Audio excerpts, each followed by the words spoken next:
This is Caps PA announcer Wes Johnson, and you're listening to Board the Pod.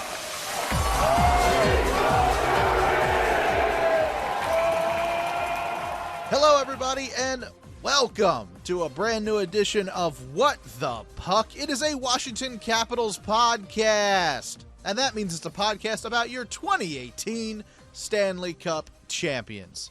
Thank you all for listening to us on Apple Podcasts, Stitcher, TuneIn, Player.fm, Overcast, Google Podcasts, Spotify, Facebook, and YouTube. Well, here we go. It's the end of September. Another season is upon us. Did you miss the Caps? Did you miss us? Caps are back. We're back. We're here to talk all kinds of puck. Joining me, as always, my buddy, Coach Stan. What's going on, man? How you doing? I'm doing well, buddy. It's good to be back. Good to see you on the old Zoom. Yep. We're here. We're Zooming it. It's pandemic's kind of over, but we're still going Zoom because we live far away from each other. That's how we're doing it here. We're not that far. We're pretty far enough that we're far enough that we don't do this in person, but not far enough that like we wouldn't eventually see one another. When would we see each other? We used to do our yearly summer show from rookie camp, but now our lives have become a bit too busy. I have two small humans now. When we were texting about this the other day. When we started doing this show, I had no children. I didn't have my own house yet. And now, I've done this show from I think 4 different residences at this point. And I have assisted in bringing 2 new, small, somewhat annoying humans into the world. Somewhat annoying. Okay. All right. You said it, not me. So there's a record of this. Oh, I tell them, don't worry. They're well aware when they're being obnoxious. I mean, one of them's almost 8 months old, so she has no idea what's going on in the world. Well, I mean, you've kind of rebuilt the world here as you're going through, bringing 2 new humans into it, and the Caps seem to be in a little bit of a rebuilding stage as well. Do you see that segue? Lovely do you hear it? Segue. Lovely. Last time we spoke, we were talking about whether or not Samsonov or Vitek would be the number 1 guy and which one they were going to keep. Turns out neither. Both hit the road. Both are gone. And we've got 2 brand new goaltenders. And we've got a lot of new names that we're going to have to learn here. Yeah. Well, yeah. Let's go back to the goalies for a second. So I feel like we both went into the offseason being like, they're going to have to pick one. Yeah. You know, it's either Vanacek, who we felt like was struggling a bit. Samsonov has the higher ceiling. And McClellan was like, oh, really? You think so, do you? Well, guess what? They're both out of here. And I was shocked, to be honest, that they both left. Like when Vitek got traded, what did we get for Vitek? Like a 3rd round pick, 4th round pick, 2nd round pick, something like that? I don't even remember, to be honest. When they dealt Vanacek to New Jersey, I was like, okay, I think, you know what? It makes sense. Samsonov's going to cost you a little bit more, but he's got the higher ceiling on paper anyways, right? The thought is that he has a higher ceiling. But when they came out, we're like, we're not tendering him an offer because we don't think he's not worth what they're going to have to offer him. Yeah. I was like, ouch. But then the second part is like, wow, they're mixing it up here a bit. And I forget who put it on Twitter because I hadn't really thought about it, but this is the first time in a long time that both goaltenders that we're assuming are going to be the guys in DC, that both goaltenders are not a part of this organization prior to the season, that they were not drafted and brought up through the organization. I mean, you have to go back to, I think, Jose Theodore, and that might be wrong. There might have been someone after. Who was right after Theodore? There was someone to him in Varlamov, right? There was Nuvi. No.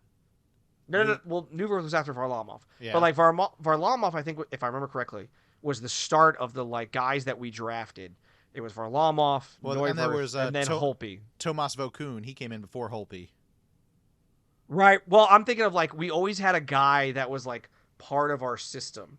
Right. That and I was think coming in. That's why when Vitek left at first, we were like, all right, I guess it looks like it's going to be Sammy and Fucale. It looks like Fucale is going to be the backup or something. Yeah, like we've always had one guy that's been a part of the organization that we're like, okay, well, it makes sense. Like that's our new our new guy, because that's just how things have been for the Caps for years now, right? Even like there was, we had Kolzig for so long, and then there was a couple of years where we were kind of bouncing around, and then it was Varlamov, Neuwirth, Holtby with a Vokun thrown in and a couple other guys. There was Cristobal Huet at one point. Right, but that's why that was in Kolzig era. You do have Ole, the goalie, working with the young guys, working in the minors, so that's kind of like why that always happened.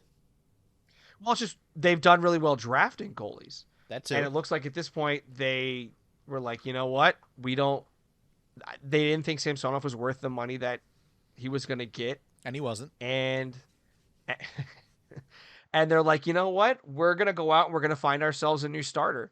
And during the offseason, the stars aligned essentially to the Caps being basically the only team that Darcy Kemper could have gone to. And this Stanley Cup winning goalie who had a very good year last year, he's now the new starting goalie for the Capitals. He's a little expensive, and he's got a number of years in his deal. I mean, they've got him signed for, as I'm trying to look it up on Cap Friendly right now, they've got him signed through the 26-27 season. He's 32 at the moment, so he turns 33 at the beginning of May. So, if the Caps go far enough into the playoffs, then they have an opportunity to be playing on his birthday or near his birthday. But they've got him signed through when he's turning 36, 37, something like that. Right. So, goalies can play that long. Is this a deal that might come back to bite you in the, what? Maybe. He didn't have the best of numbers with Arizona, but who has? Yeah.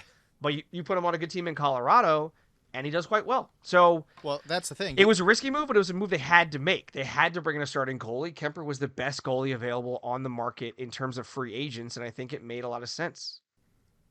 And that's the thing. You said that he was put on a good team and was able to play really well and get that payday. Is he on a good team now?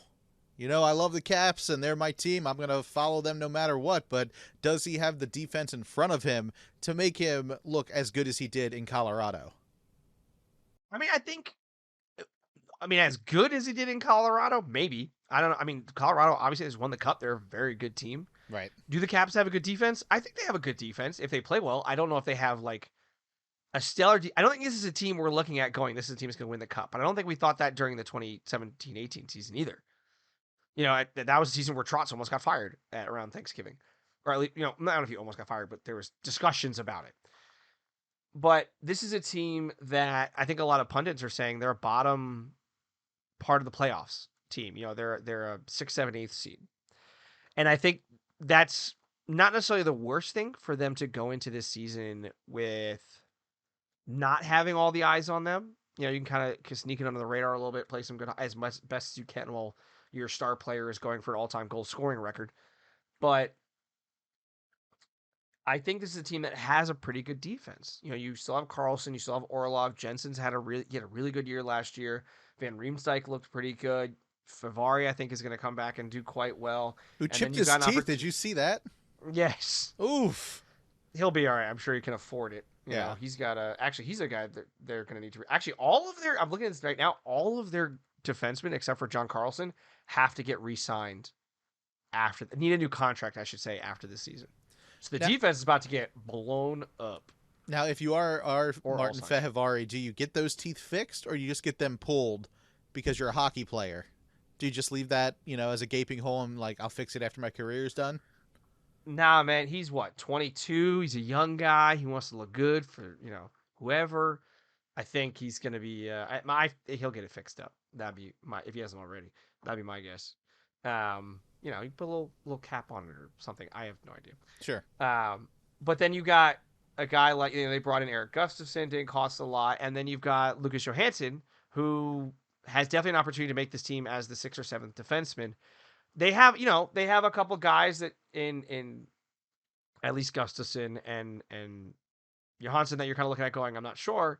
We'll see what we got there. But they have an opportunity to have a pretty good defense. It's a bit of an older defense. The average age of this defense right now, at not including Johansson, is 30.3 years old, and that's Karlsson, Orlov, Jensen, Van Riemsdyk, Gustafsson, Fehervary, and Irwin. And so, which I think Irwin probably ends up in Hershey. So, they have an opportunity to be pretty good. We got a couple of young guys like a Vincent Iorio, who I think they'll be looking at. I don't think he's quite ready for the NHL yet, but he'll get, I'm sure, a nice look at training camp to see how he's doing and see, does he get a cup of coffee at some point due to injuries or whatever the case may be during the season. Yeah, I mean that's been an issue though. I mean, yes, they have made a lot of changes. It's a lot of new names, like I said, that we're gonna have to memorize. But that was one of your biggest complaints last year with this team, is that how old this team was. Now you said that the defense is now 30 years old on average. You do have some younger guys in there, of course, but average age is about 30 years old. With these new names and not much youth movement in the defense, is that a recipe for success for this team? I mean, obviously Peter Laviolette likes the veterans, and so does Brian McClellan. We've seen that in the way that they trade and the way that they coach, especially in like the last postseason that Peter Laviolette was the coach here for. He liked bringing in those veteran guys, but making these trades, bringing these new names in, but keeping the age kind of at that veteran leadership realm, is that a recipe for success? It depends on the players. Just because they're older doesn't necessarily mean that they're going to be better, but I don't think you can go into the season with you know 3 or 4 young guys on the back end. Like, you need some stability back there, and you're not a young team. This isn't the Caps of 2005. This isn't a team that's up and coming and it's going to take a few years. This is a team that is in a win now mode because you have a first ballot Hall of Famer in Alex Ovechkin, and should be Nicholas Backstrom, and you have guy TJ Oshie. These are guys that are getting towards the end of their careers that they want another run at a cup, and you don't do that by plugging in a bunch of young guys. In 4 years, because you may have once those guys retire, then you might be looking at, do you do a rebuild around your young guys? And you look at McMichael, LaPierre, Iorio, with Carlson being the old man, on the back end. You have these young guys that Favari, that you're building around them. And then, you do some drafting, you bring up your young guys, and then you go out, and kind of like what Toronto did. They drafted a bunch of young players and they built, or the Caps did back in 2005. You draft a bunch of young guys, you see what you got there, who can play in the NHL and who can't, and then you start plugging in pieces with free agent signings and trades, and then you start to build something. And I think we're going to have that in the latter part of this decade, in terms of once the Ovechkin era is done, now we move on to the next level. Right, the LaPierre, like we brought up last year. Oh, God, I forgot about that. Now, a couple of those names that you did bring up, of course, we're not going to see two big names, two names that are very synonymous with the Capitals for a pretty good stretch of time.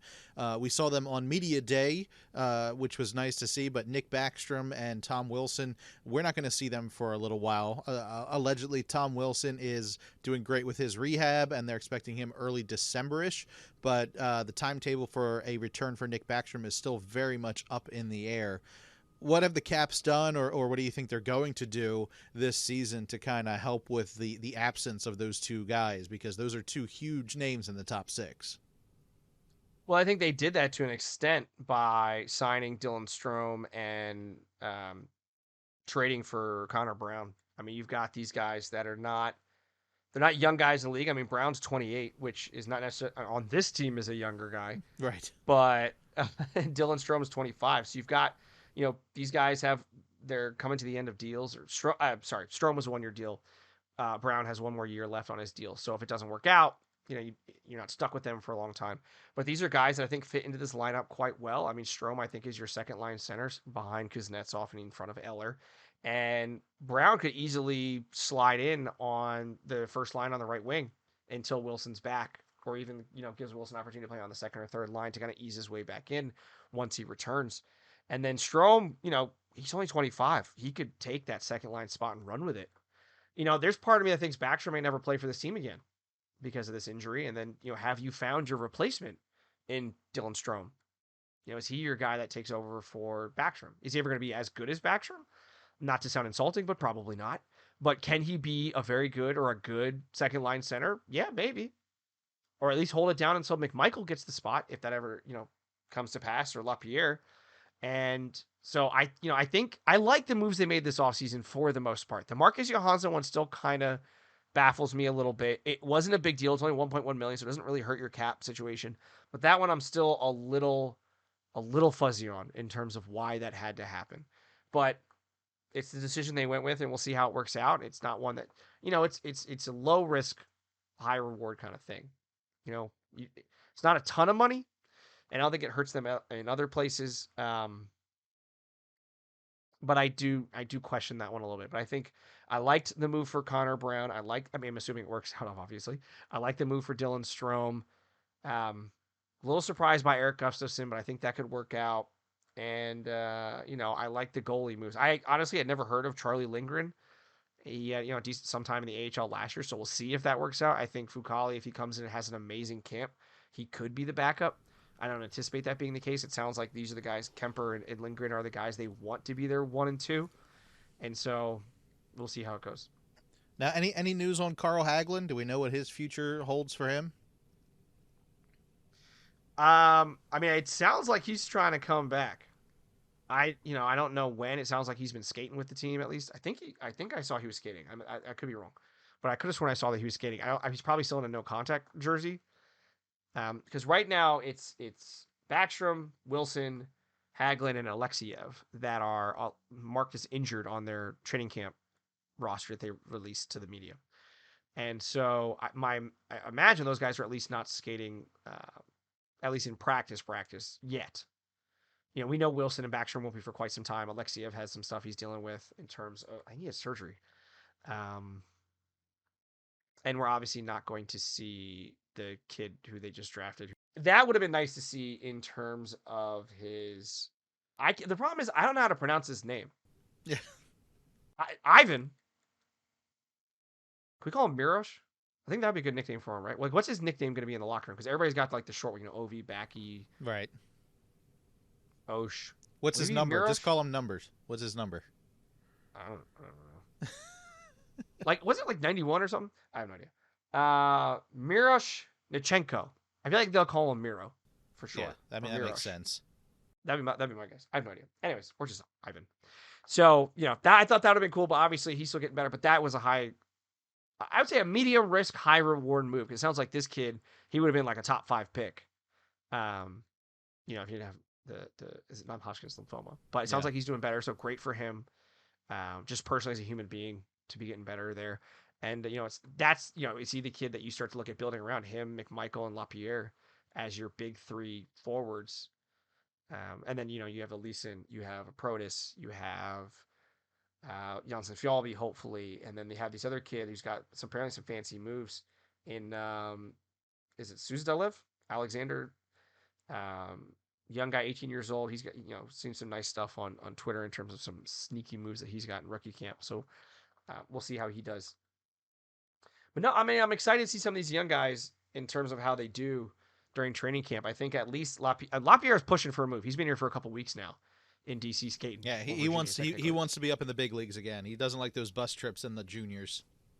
So, I think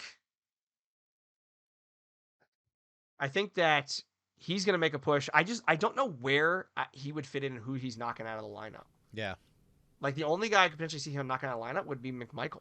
But I think McMichael's in Hershey this year. I don't think he impressed anybody last year. Yeah, 100%. That'll be interesting because I think, take Backstrom and Wilson out of the lineup because they're not playing. You've got what? Ovechkin, Kuznetsov. Let's say Connor Brown, right? Or Anthony Mantha, right? That's another guy who needs to have a big year. Like Mantha needs to prove himself this year. You've got what's the second line? Mantha, Daniel Strome, TJ Oshie. So yeah, Mantha, Dylan Strome, Osh. That makes sense. You'd have, God, my head is just like foggy with the stuff right now. Potentially something like, Connor Sheary. Well, Sheary, yeah, you could have like Sheary, Eller, and Marcus. I guess Johansson. And the 4th line would be what? McMichael. Michael probably play on the 3rd line, but then you could have like a McMichael, Dowd, Hathaway. Yeah, or the website I'm looking at has Axel Johansson Fjallby on that 4th line spot. So, who's LaPierre knocking out of a roster spot? Does he move out Connor Sheary? and play on that third line because he's not gonna. Does he knock out Oshie and bump him back to the third line? I ain't Take knocking his spot on the Oshie out. wing. No, because Oshie's getting older. He's got the injuries. You put him on the third line where he's got some, decent defensive play and puts a little goal scoring on that third line. I wouldn't necessarily be against that. Yeah. But I don't know whose spot LaPierre takes. I think he plays in Hershey to start, and he's probably their first call up if they need someone, especially if they need someone to score goals. But the kid's got a future, just may not be here quite yet. Right. But him, Iorio, I think is going to get a good look. I'd love to see Johnson Fjallby, if not for the hair alone, on this team. And I think Lucas Johansson has a real shot at making this team. Maybe not playing every game, but being on the team. I mean, only time will tell. This is what we get to see in training camp, and we're going to have some exhibition games starting up this Sunday, so it'll be fun to see that and what these guys can do. Unfortunately, one thing that you will not hear during the exhibition games or any games this season is an organ at Washington Capitol games. That's unfortunate. No! Bruce Anderson, he announced today on Twitter that the Capitals will not be bringing him back. They will no longer be using an organ for Caps games. He's been here for 22 years. He's an Emmy winner. He's played the Winter Classic. He's got himself a Stanley Cup ring. He put out a little statement thanking Caps fans and everybody for the support, but what a bummer. No organ at Caps games anymore. They're going to be using an iPod Shuffle at this point. Instead of it. I mean, I get it. You want to appeal to that younger audience who doesn't understand the organ and the significance for hockey, but is that why you think? Oh, 100%. I think that's why. I think they want to get or that just younger audience. Cost-saving measures that they that don't too. That too. Pay for. Well, I mean, I Uncle hadn't really thought about it. Uncle Teddy just bought NBC Sports Washington. He's got to save the money somewhere. Well, he's looking at buying the Nationals. That. I mean, this just, I don't know. It's just kind of a bummer because I felt like when I think it was Caps Outsider who had a piece out that I first saw. And they had a little video in there, and I was like hearing him play the songs, and it instantly took me back to Capital One or Verizon Center or MCI Center or whatever it was called. And like instantly took me back to being in the rink, hearing that. And to know that I'm going to go to a game and I'm not going to get the organ sound. And it's something that's like not a big thing as part of the in-game experience or being in the arena. But it is like it plays a big role. Sure. In terms of like what that feeling is by being there, It's like when you go to Camden Yards, at least for me, I mean, I haven't been in a couple of years at this point. But that's what having small children does to you, I guess. But like when you go to like Camden Yards, just the chants or the horn or whatever, like it takes you to a special place of memory, Yeah. And it's going to be disappointing that that's not going to be a part of it anymore. No, absolutely. It is a bummer. I mean, the organ and a hockey game, they go hand in hand, It's like when you go to a ballpark and it's peanuts and Cracker Jacks. Like that's a part of it. Yeah. That's what it is. So it's unfortunate that the Capitals are going that route.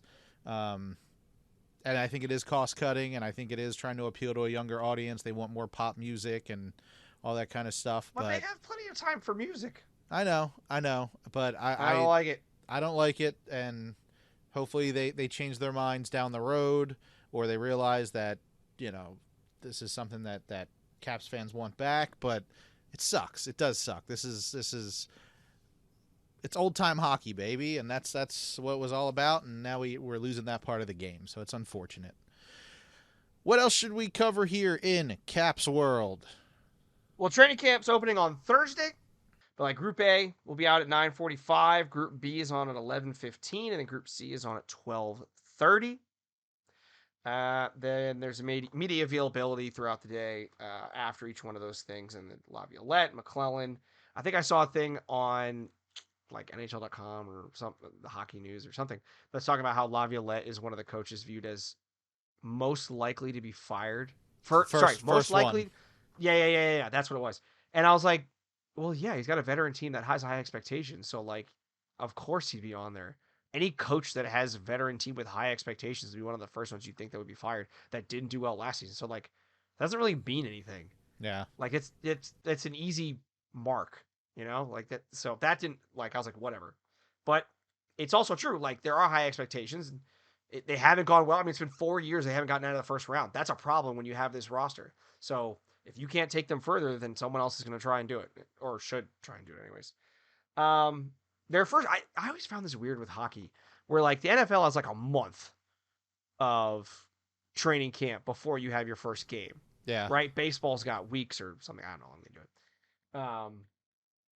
I don't know about basketball, but like hockey, so they open training camp on Thursday, and Sunday at 2:00 is their first game against Buffalo. Hey guys, welcome. We're gonna go play the Sabres, and it's like, can we learn a little bit?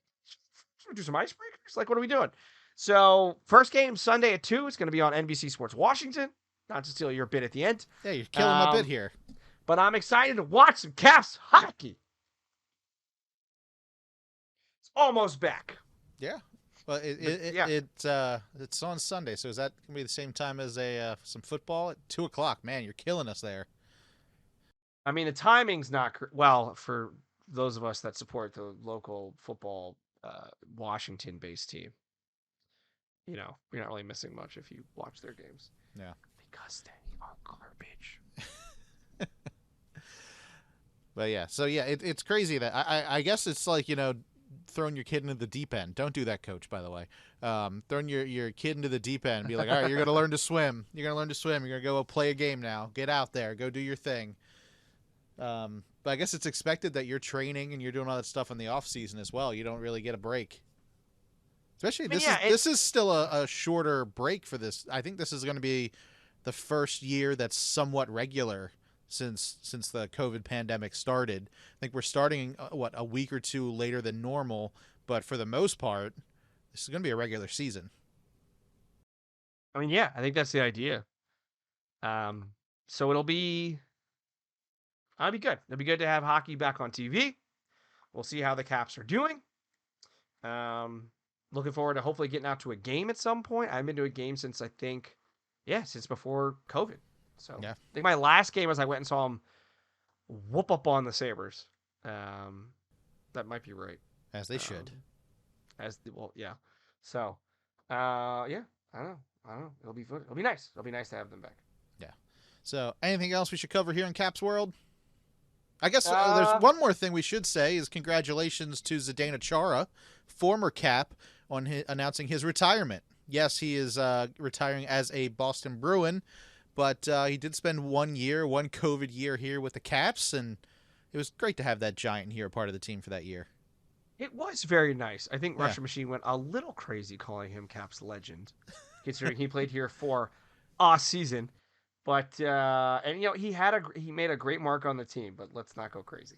I want to say, like I said to you, a legend that played for the Capitals. Yes, that is fair. He is a Hall of Fame, first ballot Hall of Famer that played for the Capitals. And I saw interesting stats today. He is the last NHL player to play against Wayne Gretzky. He was the last one to play in the old Maple Leafs arena, and he was the last one to play in the 90s? It might have been the case. To still be playing, you mean?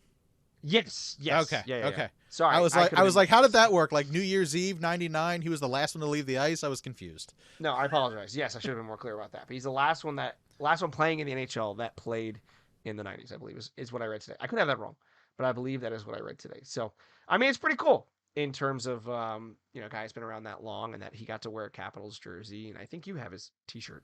Jersey. His jersey. Yes. But yeah, no, I mean, I think it was weird because I don't know if you want to just jump right into going around the NHL, but he is one of 3 NHL players that all retired today or announced their retirements today, which I thought was weird. Like, did they plan it? Were they like texting each other, a little group text being like, "Hey, you guys want to announce it all together? It'll be fun." Don't steal my thunder. No, you don't steal my thunder. We'll all put out an Instagram post. No, so not only was Zdeno Chara, which everyone's going, yeah, that makes sense, but Keith Yandel retired. And then this one shocked me. PK Subban retired, which I know he's a free agent, but I was like, dude, you're like 33. Like, I figured he'd be playing for a while. I don't know what happened there, but he's a guy that, like, he's been doing some media stuff, and he's going to be so much fun if he goes and does NHL games. Like, I would love to have him on. I think I could be 100% wrong with this, but I think he would be great on a broadcast because I think he will be funny. I think he knows the game, and I think he will be someone that people can listen to and enjoy, and it's not just they need to play hockey like we used to, stiff and boring. Like, let's get some personalities of some of these players, right? Like, not everything is the way Don Cherry wanted it to be. Like, we can learn about who these players are. So now that was pretty surprising that they all retired on the same day. Yeah. And then another former Capital, Matthew Pearl, announced his retirement. Good old Matty P. Also kind of surprising because he seems like a young guy, but he's also going to broadcasting, isn't he? Oh, is he? I thought I read that he was doing that. Yeah. I think he seems like a bit of a goofy dude, so that could be fun. Bring him back to DC. Let's have him join up. He can be a silent report. He and Alan Macon and Brent Johnson can hang out with, what's her name? Alexa Landestoy? Sounds right. Yeah. That'd be a fun broadcast. He could be on there. What was the thing he did before where he was all like crazy on the bench? We do that a couple of times. A little bit of NHL news. Nathan McKinnon got paid. He's now the highest paid player in the NHL. He signed an 8-year, $100.8 million deal with the Colorado Avalanche. Comes out to a cap hit of $12.6 million a year, which, like I said, is the highest in NHL history, which is the highest until Austin Matthews gets his new deal. And last little bit of news is the Buffalo Sabres signed their general manager, Kevin Adams, to an extension. So he's going to be sticking around in upstate New York for the next couple of years. So a lot of people moving around, a lot of new. There's faces. probably more stuff, but things that happen over the summer. But that's all in the past. Right. So is that the show? I think it's a short one, man. It's a preseason show. We got to get back in. We gotta work out the larynx. I don't know. We got to we got to get back into it as well. Yes, yeah, we got to get back into this. We got to get back into the habit of doing these shows. We're going to figure out a schedule, guys. We just stay tuned to our Facebook page and to our personal Twitter accounts. And what do you guys – are you guys on Discord? Would you guys like a Capitals Discord to discuss games during the season with us? Is that something you guys would be interested in? Let us know if that would be something you are interested in. And Coach Dan and I don't know what that is. Can look into it. We started one up for my Ravens podcast, and it's kind of fun. We could also give you guys some premium content as well, exclusive to Discord. So let us know if that's something you guys would be interested in. So I think that's the show. That's what we're doing. We're going to figure that out of when's the best time we're going to be able to do the show. So make sure you stay tuned to us. If you'd like to have a conversation with Coach Dan or I, it's real easy. All you got to do, tweet to either one of us. You can tweet to me at Brando Cash. Coach Dan, where can people tweet to you at? You can find me on Twitter at WTP Coach Dan, talking about Caps hockey, now that it's coming back, Arsenal Football Club, the Bills, the Commanders, and all the other sports teams that I may follow. That's finding me on Twitter at WTP Coach Dan. But hey, if you've enjoyed this show, go ahead, like Brandon said, check us out on Facebook, facebook.com/whatthepuckpod. It's where we post when new shows are coming out, as well as interesting news and bits and tidbits and things that come out regarding the Washington Capitals, the Hershey Bears, South Carolina Stingrays, the Hershey Cubs. Their jerseys, I think, need a little bit of work. I don't know if you saw. They had a post recently out. I think it was earlier today, about some jerseys that, you know what? Not as big of a fan. I got to work on that a little bit, so we'll see. But that's finding us on Facebook at facebook.com/whatthepuckpod. But Brandon, you brought up this Discord thing that I don't know how that works. I have heard of it. I don't know how that works, but you talked about this other podcast. If you happen to be a fan of a certain purple-clad team that could not do the Bills any favors this past weekend. Don't. Just don't even get me started with this past Sunday. I don't want to talk about that yet. Fair enough. But if they happen to be a fan of that team that you don't want to talk about, is there a podcast they should listen to? That's right. You can check out my Baltimore Ravens podcast called The Call. We discuss all things Baltimore Ravens, and unfortunately, that does include some losses to the Dolphins, which was quite unexpected. Did not see that one coming. But we started up our own Discord server. So if you are a Baltimore Ravens fan, go to discord.gg/thecallpodcast. Like us over there, follow us, join our server, and discuss Baltimore Ravens football with us there. Now, we do this show for free. You listen, stream, and download for free on Apple Podcasts, Stitcher, TuneIn, Player.fm, Overcast, Google Podcasts, Spotify, Facebook, and YouTube. All we ask in return is for you to please spread the word about the show. Write us an Apple Podcast review, rate us over on Spotify, and let people know on Facebook and Twitter and Tumblr and Pinterest and Instagram and Reddit and Snapchat and Twitch and TikTok and Discord. Anywhere you are social on the web or with your phone, say, I'm a Washington Capitals fan, I listen to What the Puck, and you should too. So let's go over the games until we talk again. Let's just go over the games for next week. So starting on Sunday, September 25th, the Capitals are up against the Buffalo Sabres. That one's at home in D.C. It's a 2 o'clock in the afternoon start. You can watch that on the NHL Network or on NBC Sports Washington.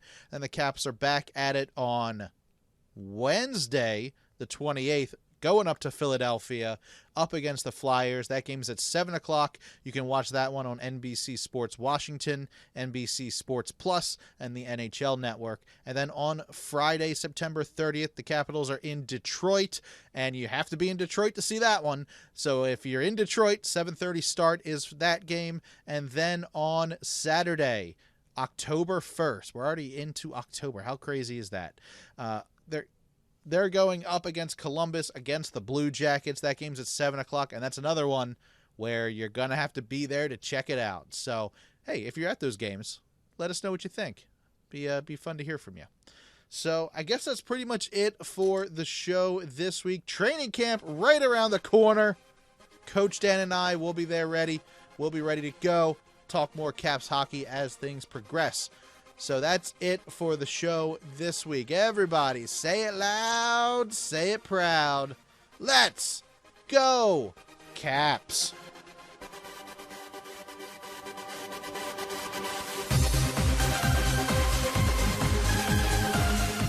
This has been a production of Brando Cash Entertainment. Music by DJ Wolfman, voiceover by Sarah Jacks. For more information, go to brandocash.com.